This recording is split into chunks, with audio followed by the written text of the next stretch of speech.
Everything you thought you knew about the Apple Watch Ultra is about to become obsolete. Right now, on the wrists of millions of adventurers, athletes, and tech enthusiasts, sits a device that Apple is secretly preparing to overshadow in ways we haven't seen since the original launch in 2022. If you're holding on to an Ultra 2, or you just picked up the Ultra 3, I have some news that might make you regret that purchase. We are talking about a total shift in the wearable landscape. Internal leaks, supply chain whispers from Cupertino, and patent filings have finally coalesced into a single, terrifyingly powerful picture: the Apple Watch Ultra 4. Welcome to my channel Tech Launch. Subscribe my channel and click on the bell icon for the new tech updates. This isn't just an incremental update. This isn't just another sensor. This is the moment Apple decides to kill the competition once and for all. Why am I so sure?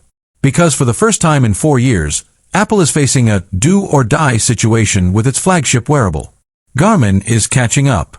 Huawei is pushing the boundaries of battery. And Apple is about to drop a nuclear option. In this deep dive, we are stripping away the marketing fluff. No corporate jargon.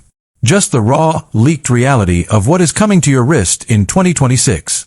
If you care about your tech, your health, or your wallet, you cannot afford to look away from what I'm about to show you. Let's start with the one thing everyone is obsessed with: the screen. For years, we've heard the whispers of micro-LED. We were told it was coming in 2024. Then 2025. Now, the 2026 production lines in Taiwan are humming with a very specific type of activity. The Ultra 4 is rumored to be the debut vehicle for Apple's most ambitious display project ever. We aren't just talking about it being brighter. We are talking about 4,000 nits of peak brightness. To put that in perspective, that's double the brightness of most high-end TVs. Imagine standing in the middle of the Sahara Desert at high noon, and your watch face looks as clear as if you were in a dark room. That is the power of the Ultra 4. But it's not just about seeing the time. It's about how that screen saves your life. The micro-LED tech is significantly more power efficient. And that leads us to the holy grail of smartwatches: battery life. The biggest complaint from US users has always been the 2-day wall. You go for a weekend hike, and by Sunday morning, you're looking for a puck charger in your backpack. The Ultra 4 is designed to shatter that wall.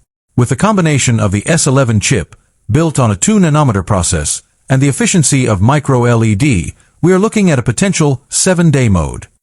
Not a low-power mode that turns your watch into a Casio, but a fully functional, always-on, GPS-active week of battery. Think about what that does to the market. Garmin's lead in endurance? Gone. But wait, there's a catch. And it's a catch that has internal teams at Apple divided. There are reports of a Slim Pro design. For 3 generations, the Ultra has been a tank. It's thick, it's chunky, and it makes a statement. But leaked CAD renders suggest the Ultra 4 might be shedding the dad watch bulk. We're looking at a 15% reduction in thickness without losing the 49mm presence. By moving to a new resin-coated copper logic board. This frees up internal space, allowing for a larger battery